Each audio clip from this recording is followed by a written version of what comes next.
Now, from WYDC TV, this is Big Fox News at 10. We begin tonight in Watkins Glen, where students are rallying for the passage of a new law aimed at cutting down on underage drinking.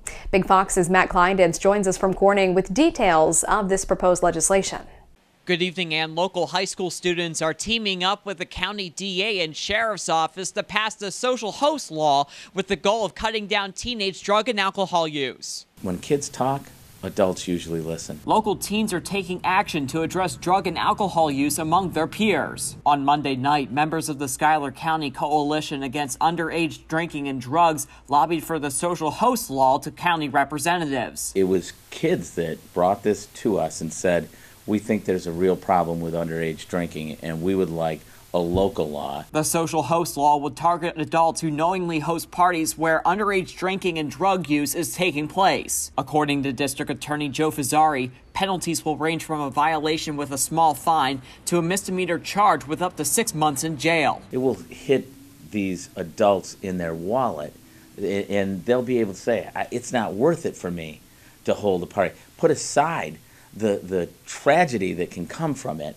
If monetarily, people will say, it's not really worth it for me. Local surveys indicate that 56% of 7th through 12th graders in the county were drinking, and the average age for their first drink was 12 years old. Fazzari says the message Scud sent is loud and clear. You're going to have a lot of kids that are going to say, we're kids, we're going to drink, we should be able to drink. These kids stepped forward and said, you really shouldn't because it's dangerous. The bill passed the Safety Committee unanimously, and Fazzari hopes to have the law up for public comment by September.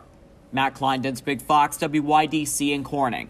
Governor Cuomo announced $15 million will be spent to help with vaccination efforts in New York. The money will be spent to educate people on the vaccine and getting more shots into people's arms. The effort will target areas of low vaccination in the state. Steuben, Chemung, and Tioga counties currently have the lowest vaccine rates in the southern tier.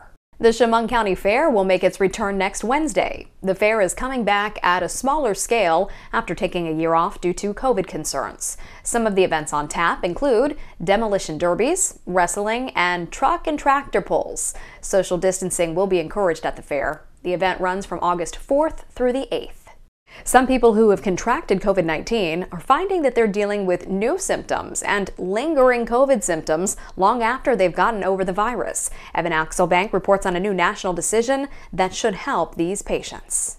Tara Schock of Wesley Chapel was in the ICU for 9 days last December, diagnosed with COVID, unable to see her own parents. Within 24 hours, I was in congestive heart failure. She thought the day she got out would be the first day of the rest of her life. I never in a million years would imagine that I'd be sitting in the spot that I am right now. She's unable to stand without her heart racing, has brain fog, blood clots, and first-time diagnosis of autoimmune disorders. She's using FMLA to take time off from work. It's truly just taken away my entire life. The president announced today cases like hers would now be considered disabilities under the ADA, so long as lingering symptoms substantially limit major life activities. So they can live their lives in dignity and get the support they need. Tampa attorney Jason Imler has handled cases of 20 COVID long haulers and says the key to the new guidance is that clients would have a legal avenue to win reasonable accommodations from employers, like the right to work from home. The employer can't deny you that request saying, well, it's just an illness. The administration's directive through the Department of Health and Human Services says an individualized assessment will be required, which Imler expects would be through a doctor. This is one protection that Schock is glad to have, but wishes she didn't need. This is just relief in the sense of security, protection, and being recognized. COVID long haulers is something that I didn't even know about until all of a sudden I started receiving all the different diagnoses. The first hearing of the House Select Committee investigating the January 6th attack is underway. Their focus on officers who are giving their account of what happened that day and their fear that they could have been killed. Daryl Forges has the latest. You may be seated. In the first Select Committee hearing to investigate the Capitol insurrection, responding officers delivering emotional testimony. On January 6, for the first time, I was more afraid to work at the Capitol than my entire deployment to Iraq. Describing the violence in vivid detail. I was grabbed, beaten, tased, all while being called a traitor to my country. The 7 Democrats and 2 Republicans of the committee are investigating the security failures that allowed the Capitol to be breached and the political forces behind the riot. We need to understand how the rotten lie behind January 6 has continued to spread and feed the forces that would undermine American democracy. If Congress does not act responsibly, this will remain a cancer on our constitutional republic. The bipartisan effort facing criticism from some House Republicans over the makeup of the committee. Speaker Pelosi will only pick on people onto the committee that will ask the questions she wants asked. That becomes a failed committee and a failed report. But officers say they feel betrayed by the very people they serve to protect and are demanding the truth. But nothing, truly nothing, has prepared me to address those elected members of our government who continue to deny the events of that day, and in doing so, betray their oath of office. In Washington, I'm Daryl Forges. The man accused of murdering 8 people, including 6 Asian women at Atlanta area spas, pleading guilty to murder. Robert Long appearing in court today, accepting a plea deal from prosecutors in exchange for a sentencing of life without the possibility of parole. Long pleading guilty to all 23 counts he was charged with. That includes 4 counts of malice murder, 11 counts of aggravated assault, criminal attempt to commit murder, aggravated battery, possession of a firearm during the commission of a felony, and first-degree criminal damage to property. Tokyo residents are on high alert as the city reported its highest daily number of new coronavirus cases on Tuesday, days after the Olympics began. Greg Pelcott has more from London. Predictions of a big COVID surge during the Tokyo Olympics could be coming true. The city reporting its highest daily number of new cases on Tuesday, almost 3,000, just 5 days after the games began. Tokyo hasn't seen this many daily infections since January, prompting new warnings, with officials telling would-be spectators to stay at home. Under these circumstances, we again would like all of our Japanese citizens to avoid non-essential and non-urgent outings and watch the Olympics on TV. The city is currently under a state of emergency that's set to run through the Olympics, but the spike in cases has officials considering new mitigation efforts at the Olympic Village. Several athletes have tested positive for COVID-19. Organizers say that's because not everyone is following masking and social distancing rules, and some teams have received warnings. Based on the mask-wearing policy and breaches of the playbook, Tokyo 2020 has started issuing what is called a strict reminder. But there was also good news on Tuesday. A powerful tropical storm heading toward Japan has shifted track heading to the northeast of the country, largely sparing the Tokyo area from major flooding or damage. I was very worried, but its path doesn't seem to hit the Olympics, so I'm a bit relieved. People in northern Japan should be worried, though. And a big blow to Team USA. Simone Biles said she won't participate in any further events. In London, Greg Palcott, Fox News. Watch out if you plan on traveling this summer. There's not enough jet fuel to keep up with the increased travel demand. This problem could cause some flights to be canceled and airlines to make extra stops to get gas. It is a big issue in western airports that are popular vacation venues like Idaho, Montana, and Utah. Another problem, there's a shortage of tank truck drivers to deliver the fuel. Also, pipelines also shifted away from carrying jet fuel when air travel was put on pause last year. The Federal Energy Regulatory Commission says the airlines need to work together to allow space on the pipelines to get fuel to airports. Walmart says it will help cover the cost of college tuition and books for its employees. The retail giant is the largest private employer in the country. The move affects employees participating in the company's Live Better You education program, which helps workers cover the cost of college and training programs. Walmart is also adding business administration, supply chain, and cybersecurity to its degree and certificate options. Still ahead tonight, less than half of Americans are fully vaccinated against COVID-19. And with the Delta variant causing cases to surge in some states, some experts are once again urging Americans to take precautions against the coronavirus. 3 to 4 weeks ago, we went from about a total of 52 patients in our health system who had COVID, and today we went over 200. Hear why some health experts believe the U.S. is heading in the wrong direction. Here's your local stock market update from Big Fox.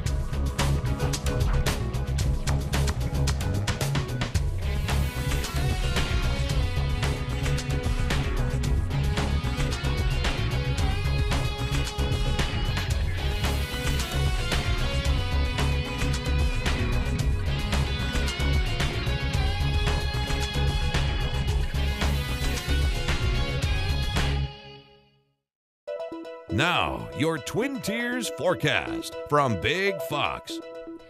Tonight's Big Fox forecast is brought to you by William Mattar. Good evening, everyone. We have a cold front that is draped just to our north right now. It will continue to bring the possibility of rain for today and also into tomorrow. So there will be a few scattered showers and thunderstorms across our area on Wednesday. And then we have another weak cold front that will come through on Thursday. So that's going to keep the rain chances going for at least a couple of days before we start to see drier air move in.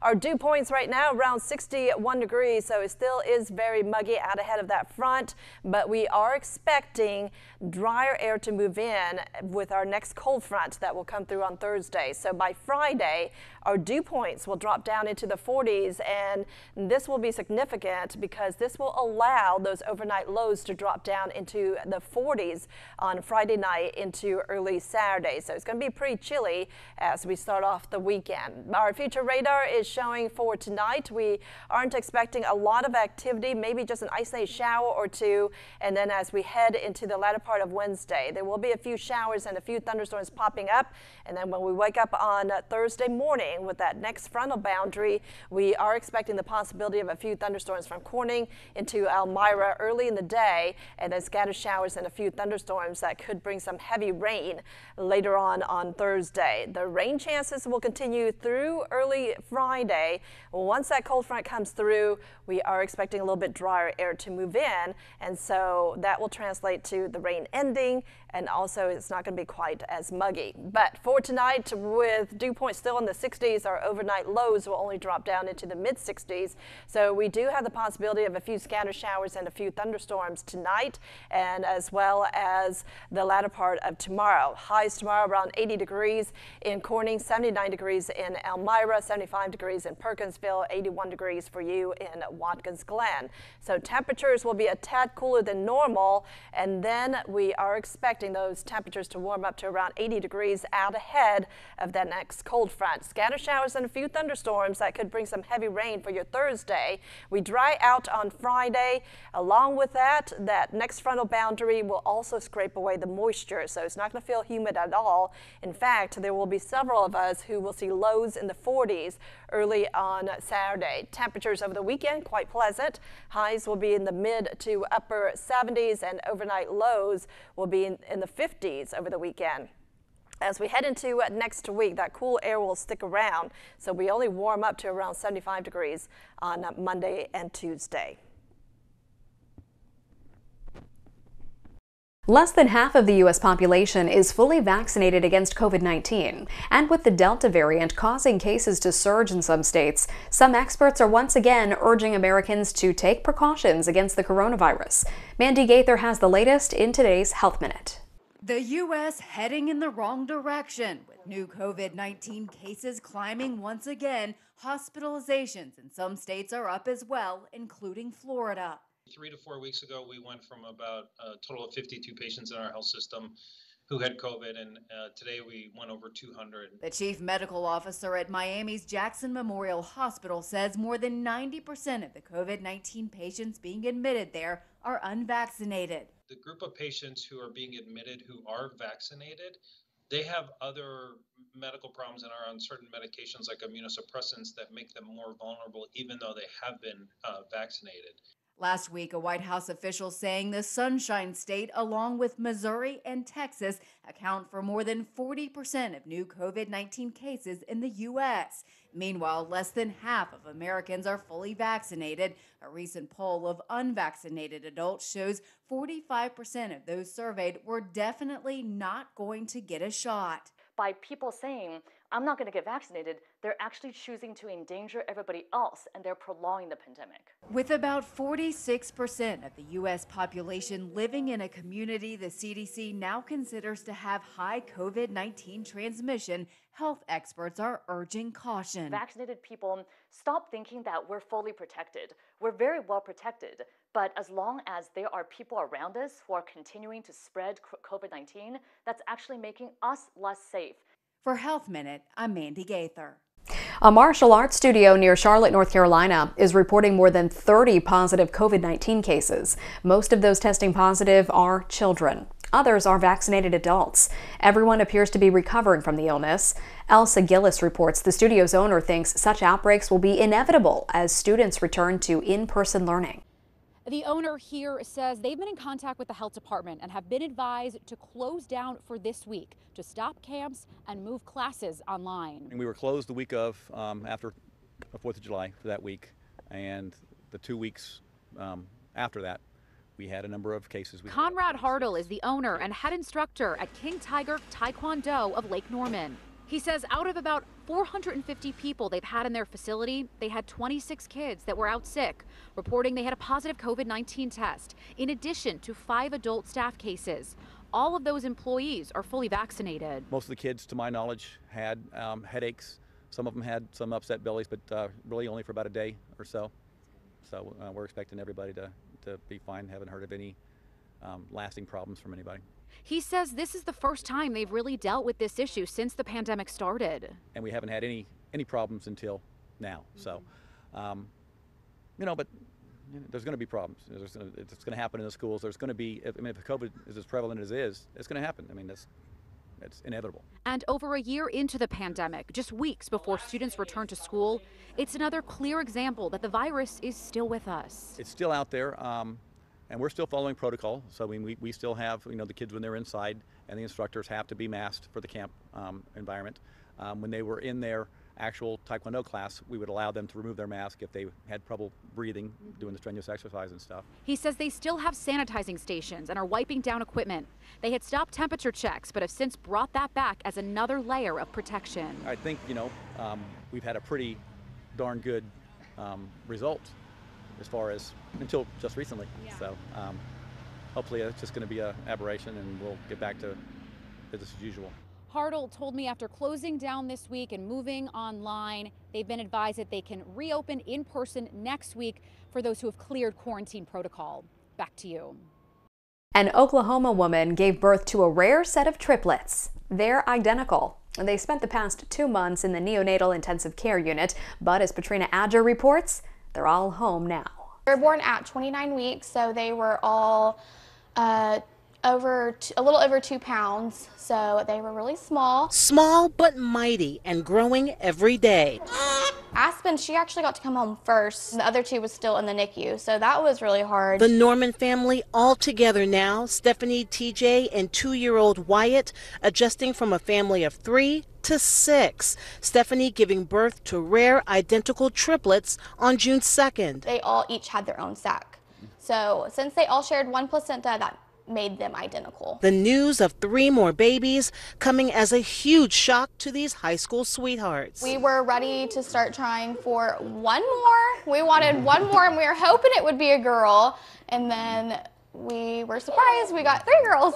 I kind of joked about it on the way there for that first ultrasound. Yeah, on the way. What we're going to do when we hear more than one heartbeat, and then there was 3 of them in there. And big brother Wyatt couldn't be prouder. They get up in the morning, he'll be like, "Hi, Sissy." Hi, Sissy. The beautiful baby girls are identical, so telling them apart is a challenge right now. We have little anklet bracelets on them right now of different colors with their initials on them. This is their room. And it's 3 of everything.